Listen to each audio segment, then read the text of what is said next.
KCMO's Back the Blue Tour, stop number 11, is live from the Johnson County, Kansas Sheriff's Department. Here's Pete Mundo.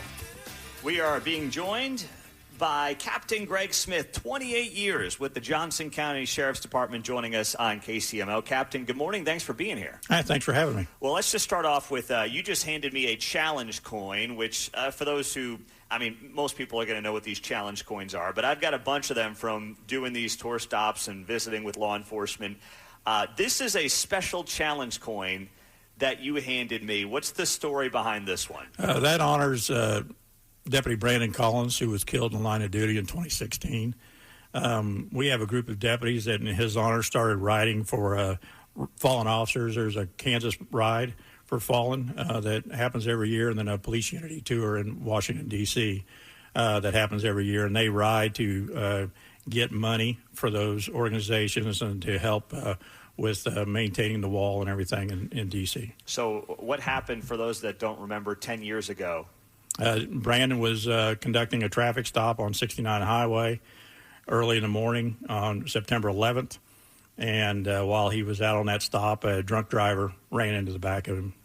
You know, people don't think, and we talk about it, whether it's Officer Vasquez in North Kansas City. That was different.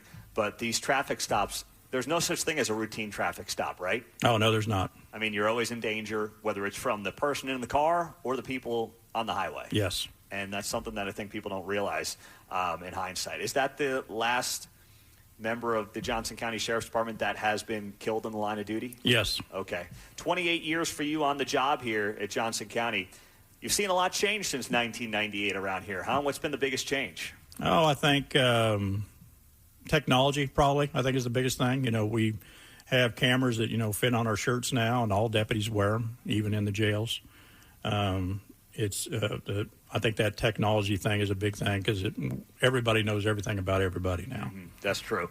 So let's talk about the difference between Central Booking and the New Century Adult Detention Center. What are the differences there, and what do residents and taxpayers need to know about that? Well, the jails in total have about 291 sworn deputies and 100 civilian staff. Central Booking is where everybody brings everybody that comes to the jail. So if a city arrests somebody, that's where they go. They'll go in there. They'll go through the booking process. They'll be checked medically to make sure they're good to be here and that they don't have any issues. They'll talk to mental health. They'll go through a screening process. It kind of gives us an idea of what their placement is in the community that is the jail for their safety and the safety of others.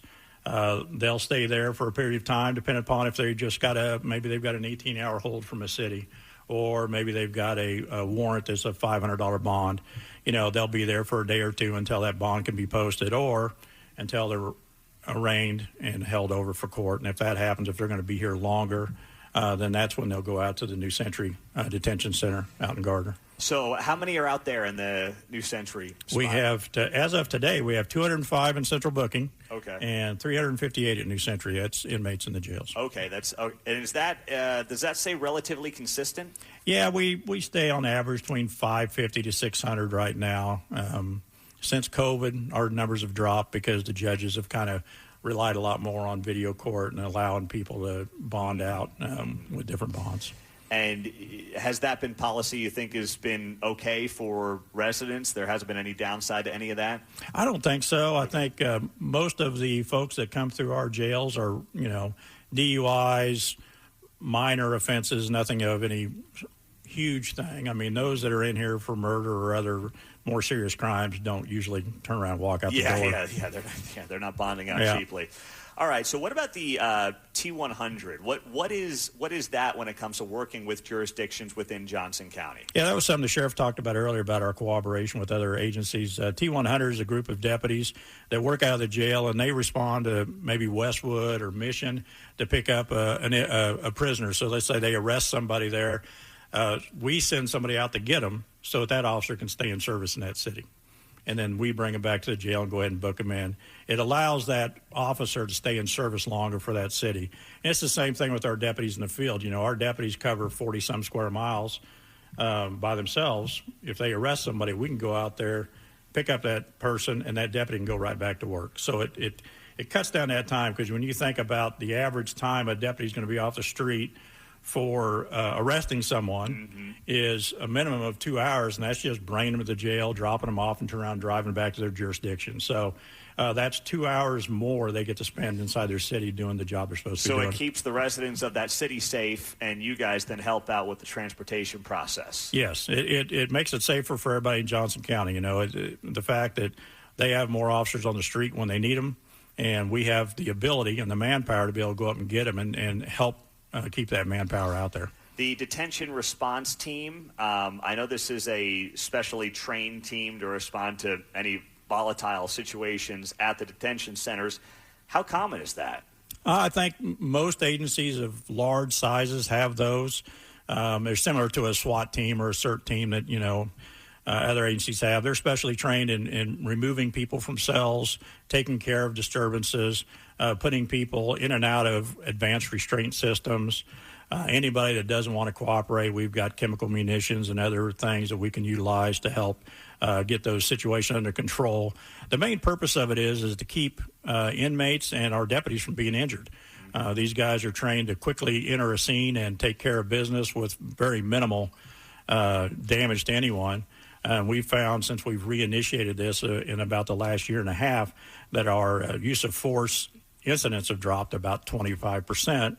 And injuries have dropped dramatically for deputies and inmates. That's great. Well, in our final minute, I do have a note here that you designed an outdoor training and fitness track using scrap materials given to the Sheriff's Department for free. So 38 years on the job, you're keeping everybody in shape around here, huh? Well, we're trying to, and that's one of the initiatives the sheriff has, and I think it's a good one. You know, we tend to get a little lazy and round if we don't get out and do something. And so we were able to put together a quarter-mile track out in some area that we didn't use for anything, and with the help of the county facilities and all that coming out and helping us, we've been able to put together a fairly good exercise area, and it's continued to grow, and it's been zero cost to the taxpayers. That's amazing. So you're the guy. I mean, you come across, you know, nice, likable, but you got a side of you. You're going to kick these guys in the butt out there on the track. We like to do that. We like to keep them going because, you know, the thing is, in this job, we go from 0 to 100 in a matter of a second. You got to be prepared for that. That's great. Captain Greg Smith, thank you for being here. We appreciate the time. Thank you. All right, there you go. Greg Smith on KCMO. We are live at the Johnson County Sheriff's Department here on KCMO. Back the Blue, tour stop number 11, our first one of 2026. Coming up next here on KCMO Talk Radio, we will talk to folks from the Operations Division in charge of the patrol unit, crisis intervention team, and also tied into World Cup preparations coming up next.